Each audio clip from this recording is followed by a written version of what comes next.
ネガティブな話で終わらすときにそれ言っちゃいけないかな。そういうのはやっぱり部下としては悩ますよね。でぐさっとくることを言われるとイラッとしますよね。こんにちは。このチャンネルでは今の時代に通用する組織づくり、育成術など役に立つ内容をお話ししています。ぜひチャンネル登録をお願いいたします。本日もよろしくお願いいたします。部下との良好な関係って難しいですね。最近なんか部下との関係があんまり良くない気がしていて、気づかないうちに部下からの信頼をなくしてるんじゃないかって結構不安なんですよ今。部下に対してこれだけは言ってはいけない NG ワードみたいなのを言っちゃったりしないのかなとかいろいろ考えちゃうんですけど、部下にこれだけは言っちゃダメだよみたいな NG 口癖みたいなのがもしちょっとあれば教えていただきたくてこれだけはちょっと言ったらまずいよみたいな、あんまりいい気しないんじゃないみたいな、その辺ちょっとお伺いしたいんですけど、いかがでしょうか。ネガティブな話の中で、他人と比較しちゃったりとかあんま言わない方がいいかもしれないですね。〇〇さんができたのになんであなたはできないのみたいな。それまさに僕言っちゃってましたね。いらないですよね、別にね。いらないですよね。子供とかもそうじゃないですか。お兄ちゃんと比較されて、お姉ちゃんと比較されてって、〇〇ちゃんはできたのになんであなたはできないのとかって、子供とかあんま言っちゃいけないと思うんですよね。そういうのと一緒ですかね。ちょっと衝動的に言っちゃってましたね。そういう系のワード。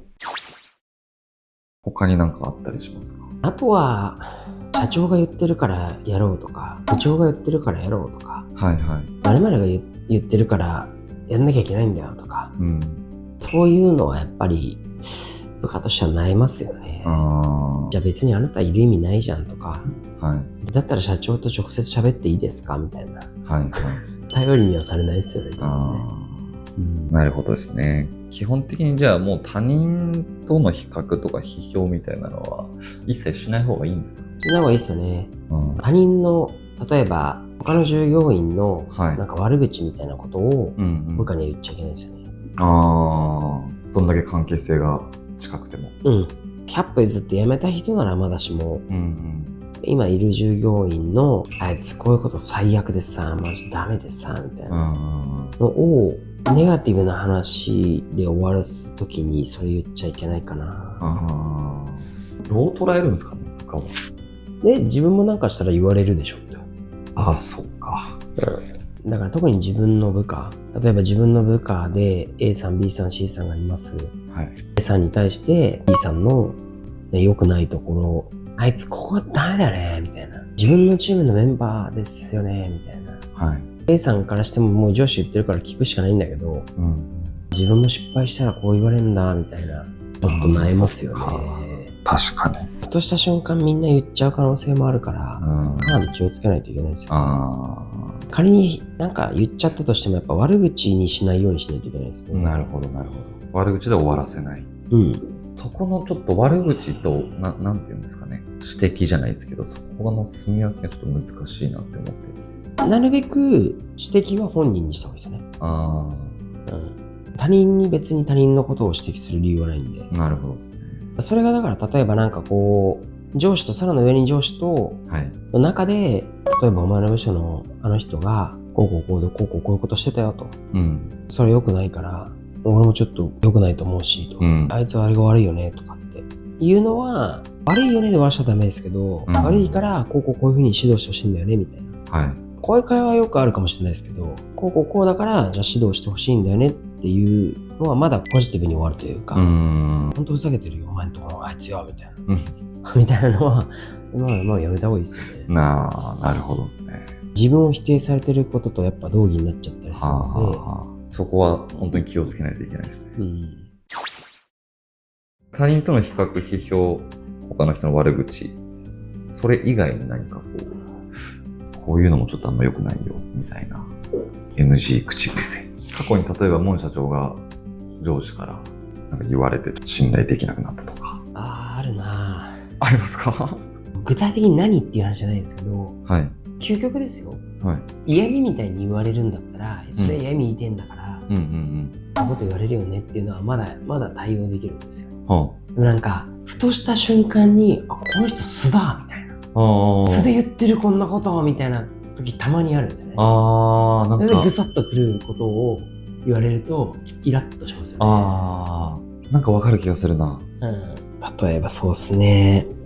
僕が、その上司の部下で、中間管理職だとしましょう。その上司がじゃあ課長で僕が係長で、喋ってる時に、次の係長を誰にするのがいいと思うとか、例えば自分も移動しますと、僕が課長に昇進しますと、で誰かを係長にしなきゃいけませんと、それをまだ課長もいるから喋ってる時に、次の係長は最低大卒ぐらいでいてほしいよね。うわ多分嫌味じゃないんですよ。嫌味じゃないんですか。素で言ってる時。素で言ってるんだ。それって何、俺を批判してんのみたいな。捉えますよね。でも言ってる本人も気づいてない可能性があるんですよ。そうですね。そういうなんか素の発言は確かに、それでぐさっときた覚えありますね、僕も。なんかあえて言ってるんだったら、ちょっとムカつくけど、まあって、その対応を考えるだけですよ。素で言った何気ない一言の中で、自分が卑下されてるように思うものは気をつけた方がいいですよね。そうですよね。確かに。あと僕、一個思い出したんですけど、お前の話を聞きたいんじゃないよと言われた時はイラッとしましたね。一概にイラッとしたことが悪いことかって言われると、本人の感情としては嫌だけど、あえて言う時もなくはないからな。あえて言う時も。相手によってですね。僕ちょっと何個もありましたね。で、君はどう思うの？別にいいんじゃないですか。これはいい。とりあえずやってみて。別に悪くない。残業しないの？これどうですか？なんとも。期待してるからな。別にいいんじゃないですか。いいですか？嫌ならやめればいいだろ。いや、僕もよく言っちゃいますね。とりあえず会議しよう。とりあえず会議しようあんま言わないですけどね。何度も言ってるんだけど。言っちゃうな。上司から言われて部下がイラッとした言葉は、別にいいも悪いもあるから、何とも言えないんですよね。どちらかというと、その上司の発言を聞いて、この人ダメかもみたいな、っていう感じに思うのが良くないと思うんですよ。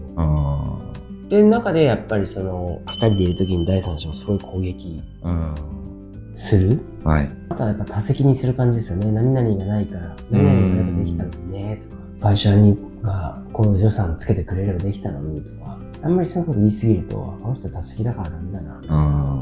あとは社長が言ってるから部長が言ってるからっていうのも、この人自分ねえんだな。見透かされちゃうみたいな感じですね。確かに。多責的発言は確かに一番なんか、離れる要素が強いかもしれないですね。あとは究極その人のやっぱ個人を傷つけるような、NG ワードみたいなやっぱ個々人あると思うんで、それはさすがに言わない方がいいですよね。例えば女子はさみたいな、女子に対してだからそれこそあれですよ、若い男はって言われたら一緒にすんだよみたいな。確かにこの人こういう価値観持ってるんだって思われちゃうから、で何かで話さなきゃいけなかったりするんだったらちゃんとちょっと配慮して言うんですよね。例えばだから傾向としてはとか統計的にとかこういうのがあるから気をつけようねとかって言うんだったらいいけど、〇〇会社のやつは〇〇部門のやつはさみたいなとかって言われるとイラッとしますね。自分がそうだしました。見放される感じに思わせちゃう言葉が良くないと思います。確かに。なるほどですね。ありがとうございます。ちょっと今いただいたご意見参考にさせていただいて、明日から部下と良好な関係を築けるように精進してまいります。ありがとうございます。部下が離れる NG 口癖みたいなことを言うと、一つは自分の部下に他のメンバーの悪口とかを言うっていうことがやっぱ良くない。そして自分の部下を目の前で他の人と比較する。あの人ができたのになんであなたもみたいな。あと〇〇がないからできなかった。〇〇があればできたのにとか、社長が言ってるから、部長が言ってるからとかつって、多責だったりとか矢印が自分に向いてない人、こういうのを推測させてしまうような発言は知らない間に部下から見透かされてたり見放されてたりとかするかもしれないですね。はい、ありがとうございます。皆様からいただくいいねやコメントはいつも見ていて励みになっています。この動画が気に入ったらぜひいいねやコメントをお願いいたします。